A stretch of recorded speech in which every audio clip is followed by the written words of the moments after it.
खातून जो है उसकी डेड बॉडी किचन के अंदर थी, साथ एक छोटा बच्चा था 2 माह का।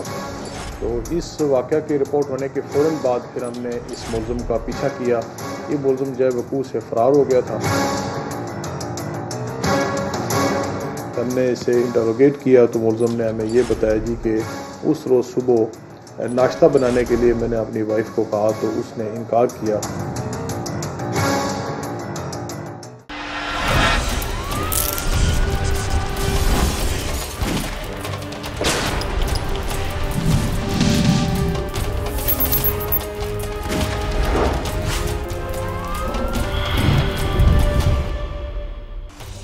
गुर्बत, बेरोजगारी और बढ़ती हुई महंगाई की वजह से सब परेशान हैं। किसी भी मसले का हल किसी के बस में हो तो ये उसके लिए मामूली बात है, और अगर मसले का हल ना हो तो ये परेशानियों का लामुतनाही सिलसिले को जन्म देता है, और यही परेशानियां बढ़कर गुस्से का बायस बनती हैं। इंसान बर्दाश्त का मादा खो बैठता है। चीजें अगर महंगी हो जाएं तो आम आदमी हुकूमत का तो कुछ नहीं बिगाड़ सकता।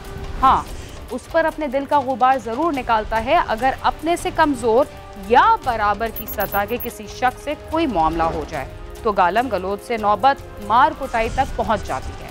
मुआशरे में बढ़ते हुए अदम बर्दाश्त की वजह लोगों की कई परेशानियां ही हैं।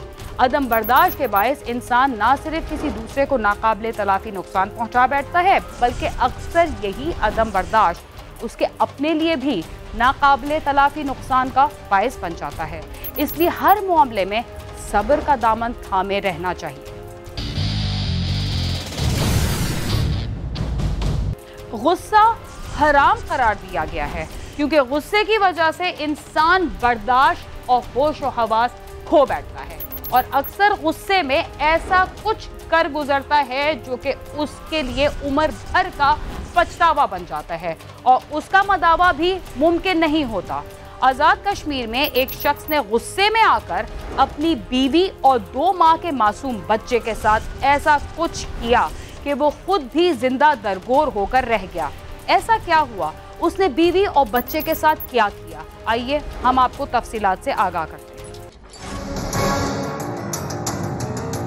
खातून जो है उसकी डेड बॉडी किचन के अंदर थी, साथ एक छोटा बच्चा था 2 माह का।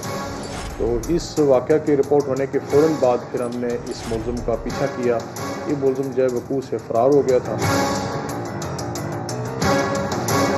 हमने इसे इंटरोगेट किया तो मुलज़िम ने हमें ये बताया जी कि उस रोज़ सुबह नाश्ता बनाने के लिए मैंने अपनी वाइफ को कहा तो उसने इनकार किया। आजाद कश्मीर की तहसील डडियाल के गांव सोचानी का रहायशी फारूक मेहनत मजदूरी करता था। 1 साल कबल उसकी शादी अपने इलाके की रहायशी शमीम के साथ हुई थी और उसका एक 2 माह का बेटा रेहान है। जिंदगी पुरसकून गुजर रही थी। अक्सर गुर्बत के बायस घरेलू अखराजात के लिए रकम कम होने की वजह से मियाँ बीवी के दरमियान मामूली झगड़ा हो जाता था, ताहम कभी कोई बड़ा मामला नहीं हुआ था।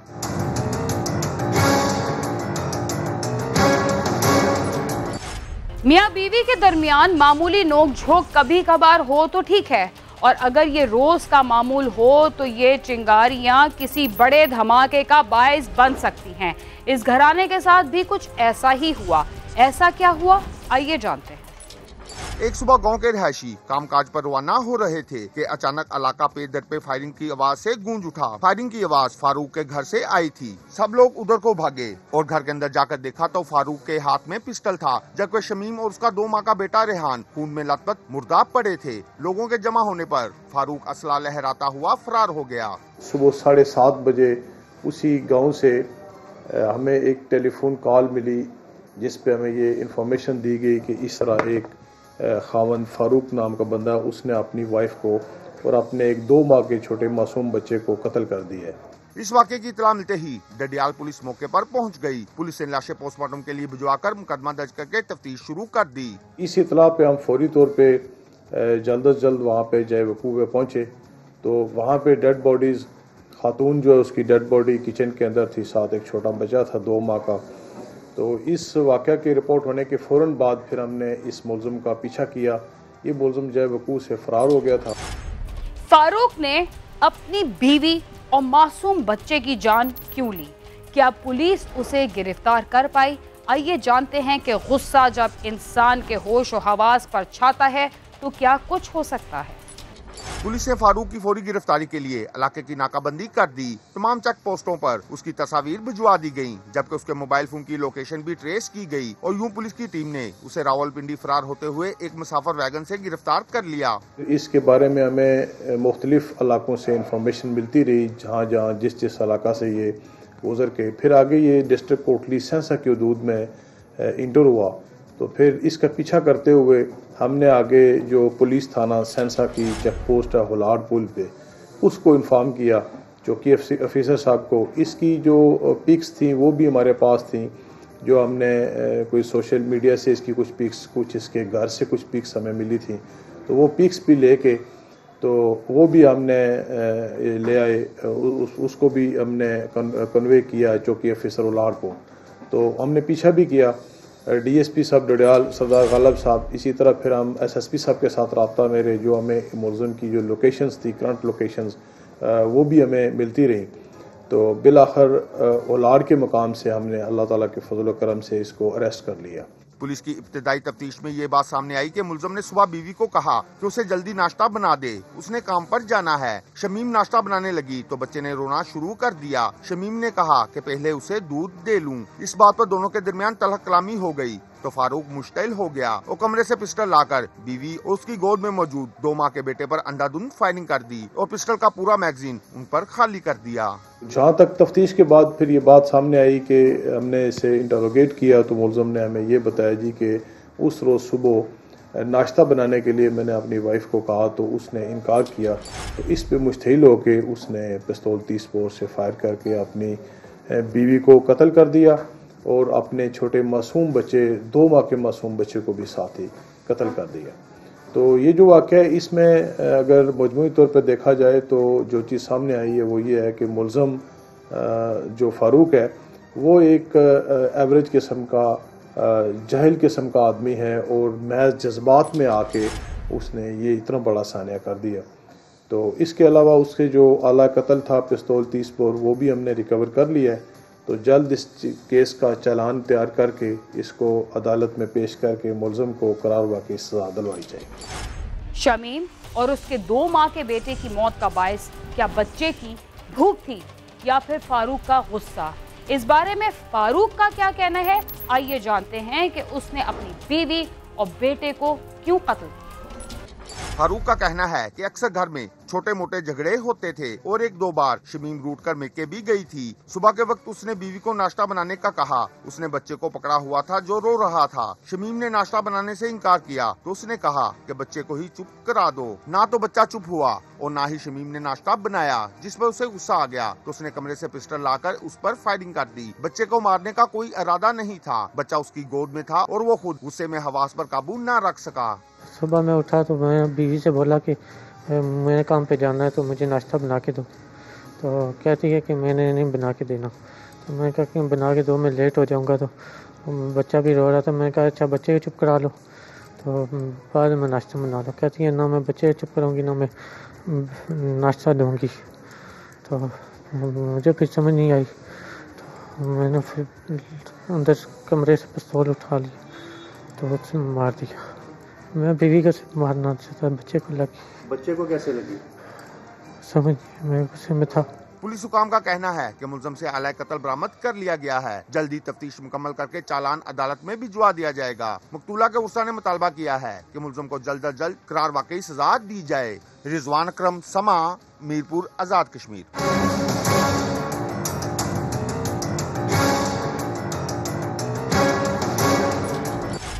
शमीम और उसका 2 माह का बच्चा एक बदमिजाज आदमी के गुस्से का ऐसा शिकार हुए कि उस शख्स ने यह भी ना सोचा कि जिस पर मैं गोलियां बरसा रहा हूं वो मेरी शरीके हयात है और उसकी गोद में मेरा ही बच्चा है। उसे तो बस फौरी तौर पर नाश्ता चाहिए था। अब उसके पछतावे का क्या फायदा हुआ? प्रोग्राम क्राइम सीन में वक्त हुआ एक मुख्तसर से वक्फे का, जिसके बाद हम दोबारा आपके साथ होंगे। तब तक आप समा के साथ ही।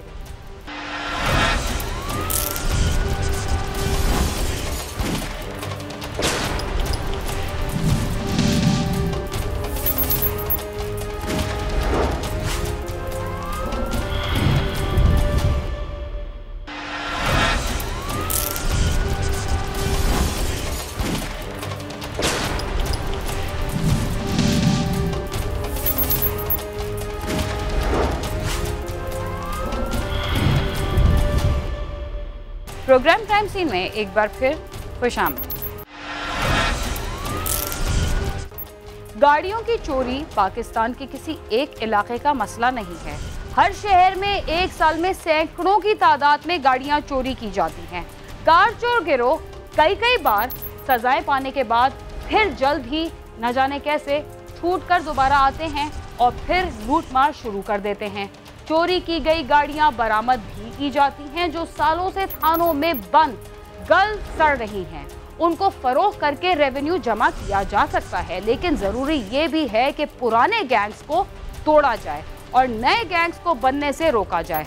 विफाकी पुलिस की जानिब से गाड़ी चोरी की रोकथाम के लिए इंतहाई मेहनत की गई और कई पुराने चोर गिरफ्तार किए गए जिनको जेल भेजा गया, मगर वारदातों में कमी तो खत्म न हो सकी। पुराने गैंग्स किसी हद तक टूट तो गए, मगर उनकी जगह नए गैंग्स को बनने से ना रोका जा सका। अब नए गिरोह फिर से मुतहर्रिक हैं। ACLC इस्लामाबाद ने एक 3 रुकनी गिरोह को गिरफ्तार किया है जिसने 50 से ज़ायद गाड़ियां चोरी की हैं।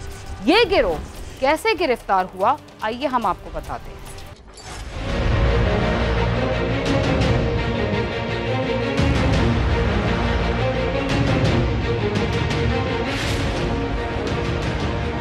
आमिर शहजाद, वसीम और इमरान खान को एंटी कार लिफ्टिंग सेल ने गिरफ्तार किया है। आमिर शहजाद पैदा ही उस घर में हुआ था जहां गाड़ी चोरी से हासिल की गई रकम लाई जाती थी। आमिर शहजाद का बाप भी कार चोर था। ये जो आमिर शहजाद है ये इससे पहले भी कार चोरी में चालान हो चुका है। इसका वालिद भी कार चोर रहा है और मंशियात में भी उसका चालान हो चुका है। ये जो गैंग है ये 3 मेंबर्स पे मुश्तमिल है। इधर जो डायरेक्ट गाड़ी चोरी करते हैं, बुनियादी तौर पे इसमें इसका बॉस जो है, जो टीम लीडर है, ग्रुप का जो लीडर है, उसका नाम है आमिर शहजाद। आमिर शहजाद को कार चोरी जो है बुनियादी तौर पे उसको विरासत में मिली है, क्योंकि उसका वालिद साहब जो थे पहले इस्लामाबाद से, रावलपिंडी से, पंजाब के मुख्तलिफ अजला से कार चोरी में चालान है। वसीम सरकारी मुलाजिम है और अटक में एक सरकारी अस्पताल में नौकरी करता है, जबकि इमरान भी इनका साथी है और तीनों कार चोर आपस में रिश्तेदार भी हैं। मोहम्मद वसीम है, ये गवर्नमेंट एम्प्लॉई है। ये अजरो एक तहसील है ज़िला अटक का, उसके हॉस्पिटल में ये जो एक लेब असिस्टेंट समझ ले, इस तरह ऑपरेशन थिएटर में काम, डॉक्टर साहब का असिस्टेंट है, गवर्नमेंट एम्प्लॉई है BPS 11 का। पकड़े गए तीनों मुल्जिमान रिवायती तरीके से हटकर गाड़ियां चोरी करने के लिए चाबी इस्तेमाल करते थे। उसके लिए वो एक रेंट की गाड़ी भी इस्तेमाल करते थे और ज्यादातर देही इलाकों को टारगेट करते थे। मुल्जिमान ज्यादातर गोलड़ा, तरनोल और लोई भेर के इलाकों से गाड़ियां चोरी करते हैं। इसके साथ साथ रावलपिंडी और लाहौर को भी टारगेट कर चुके हैं। ये ज़्यादातर गोलड़ा, तरनौल, लोई भेर के इलाकों से गाड़ियाँ चोरी करते हैं। इसके अलावा लाहौर और पिंडी से भी इन्होंने गाड़ियाँ चोरी की हुई हैं। ये तीनों रेंट की गाड़ी इस्तेमाल करते थे और ज्यादातर डाउन मॉडल की गाड़ी चोरी करते हैं। गाड़ी चोरी करने के लिए ये चाबी का इस्तेमाल करके गाड़ी खोल लेते हैं और चोरी करने के बाद KPK में फरोख्त करते हैं। 1-2 बंदे पीछे खड़े हो जाते हैं, एक बंदा गाड़ी खोलता है, स्टार्ट करके गाड़ी ले जाते हैं। ये गाड़ियों की डिस्पोजल KPK में करते हैं। कुछ गाड़ियाँ इनकी आगे खैबर एजेंसी वाली साइड पे इन्होंने बेची हैं, कुछ जो है पेशावर में हैं, तो कुछ गाड़ियाँ जो हैं वो बरामद भी हो गई हैं। रेंट की गाड़ी इनके पास होती है, रेंट की गाड़ी पे आते हैं, ये चाबी से गाड़ी खोलते हैं। ज़्यादातर ये 2010 मॉडल, 9 मॉडल, 8 मॉडल, 11 मॉडल, मतलब थोड़ी डाउन मॉडल की गाड़ियाँ चोरी करते हैं। इनके एक साथी हैं कारी मजीदुल्लाह, जो पहले से भी इस्लामाबाद से, लाहौर से चालान है, अभी उसका 2-3 महीने हो गए रिहा हुआ है। उनको ये गाड़ियाँ ये चोरी करके मर्दान में उनको फरोख्त कर, मर्दान और सवाबी में उसको फरोख्त करते थे। मुल्जिमान गाड़ियां दूसरे सूबों में इंतहाई सस्ते दामों फरोख्त करते थे। बरामद की गई गाड़ियों की मालियत 75 लाख के करीब है, मगर वो सिर्फ 10 लाख की फरोख्त की गई। उन्होंने पैसों का क्या किया, आइए जानते। पकड़े गए तीनों मुल्जिमान ने 50 से ज्यादा गाड़ियां चोरी की हैं, लेकिन इनमें से 5 गाड़ियां बरामद की जा चुकी हैं, जो इन्होंने 10 लाख रुपए में फरोख्त की, जबकि इनकी मालियत 75 लाख के करीब थी। अभी हमने इनसे 5 गाड़ियां बरामद की हैं। मजीद बरामदगियों की तवक्को है, मजीद कोशिश कर रहे हैं। तो ये गाड़ी आगे जाके तकरीबन 2-2.5 लाख की गाड़ी बेचते हैं। और ये जो 70-75 लाख की गाड़ियों की मालियत है जो बरामद हुई हैं, तो इन्होंने वो 10 लाख की बेची हैं। आमिर शहजाद जो है तकरीबन 2-3 माह पहले अभी जेल से रहा हुआ है। तो और इस दौरान उन लोगों ने रावलपिंडी इस्लामाबाद लाहौर से तकरीबन 25 से 30 गाड़ियाँ चोरी की है, जिनमें से जो इस्लामाबाद की थी 7-8 गाड़ियाँ चोरी की थी, उनमें से 5 गाड़ियाँ रिकवर्ड हो चुकी हैं। अभी फिजिकल कस्टडी में मज़ीद रिकवरी अभी पॉसिबल है। ये गिरोह ज्यादातर गाड़ियां सवात के इलाकों में फरोख्त करता था, जहां ये गाड़ियां नॉन कस्टम गाड़ियों के तौर पर इस्तेमाल होती हैं। इन मुल्ज़मान ने लड़कियों से दोस्तियां कर रखी हैं और रकम ज्यादा इन्हीं पे इस्तेमाल करते हैं या नशा करने पर इस्तेमाल कर देते हैं। जापानी गाड़ियाँ NCP के खाते में सवात, दीर, ये जो मलकान एजेंसी इधर जाके फ़रोख्त करता था कारी मजीदुल्लाह, और ये जो लोग जो पैसे इनको जो मिलते थे वो आपस में इन लोगों ने गर्लफ्रेंड रखी हुई हैं। तीनों लड़कों की गर्लफ्रेंड रखी हुई है, उन पर खर्च करता है। हज़रो THQ हज़रो में, और उसके अलावा जो है वो वहीं पे प्राइवेट हॉस्पिटल में। अभी मैंने 5 गाड़ियाँ की थी, जिसमें से मुझे 3 के पैसे मिले नहीं हैं, 2 के पैसे मिले थे। तो वो कुछ पास थे जब मैं गिरफ़्तार हुआ, और कुछ मैंने खर्च कर दिया था। 2016 में पहले गाड़ी लेके दी थी, 4-5 गाड़ियाँ उस टाइम थी।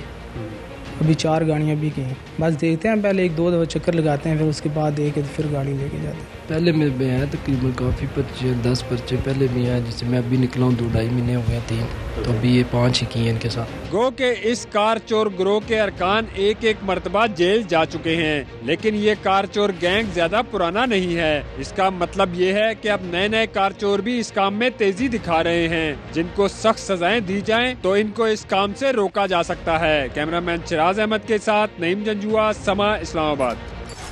जराइम की शरह में इतना इजाफा हुआ है कि कहीं छोटी सी बात पर कत्ल कर दिया जाता है, कहीं चोरों और डाकुओं को रोकने वाला कोई नहीं। पुलिस को ऐसे जराइम पेशा अफराद को पकड़ने के लिए मजीद मेहनत करनी होगी, ताकि इस मुल्क के शहरी बगैर खौफ व खतर अपनी जिंदगी गुजार सकें। इसके साथ ही क्राइम सीन अपने इख्तिताम को पहुंचता है। अगर आप हमसे रब्ता करना चाहते हैं तो हमारा पता है cs@sama.tv। इसके अलावा आप YouTube, Facebook और Twitter पर भी हमसे रब्ता कर सकते हैं और हमारा प्रोग्राम भी देख सकते हैं। बीना खान और क्राइम सीन की टीम को इजाज़त दीजिए और देखते रहिए समा।